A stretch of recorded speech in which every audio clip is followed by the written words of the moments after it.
Добро пожаловать в мой канал. Depuis la publication mardi d'une tribune dans Le Monde, nous défendons une liberté d'importuner, indispensable à la liberté sexuelle. Catherine Deneuve se retrouve dans l'œil du cyclone. Elle est l'une des 100 signataires de cette tribune, mais de loin la plus connue, et le scandale s'est exporté jusqu'à l'Étranger.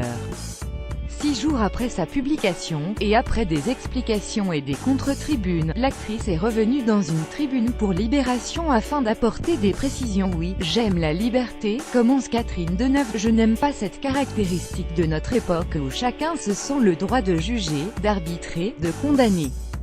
Nous devons vivre ensemble, sans porc, ni salope, et Jai, je le confesse, trouver ce texte. Nous défendons une liberté, vigoureux, à défaut de le trouver parfaitement juste. Après avoir redit ses réserves sur le mouvement Balance ton porc, l'actrice exprime aussi son désaccord avec la manière dont certaines pétitionnaires s'octroient individuellement le droit de se répandre dans les médias, et de citer en creux les propos de Brigitte Lahaie. Dire sur une chaîne de télé qu'on peut jouir lors d'un viol est pire qu'une crachat au visage de toutes celles qui ont subi ce crime. Quand on paraphe un manifeste qui engage d'autres personnes en se tient, on évite de les embarquer dans sa propre incontinence verbale. L'actrice se montre très ferme aussi pour dire que la solution viendra de l'éducation de nos garçons comme de nos filles.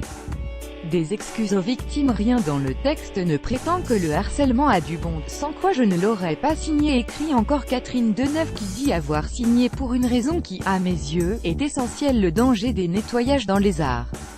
Et d'invoquer Sade, Léonard de Vinci, Gauguin, Schiele et Phil Spector.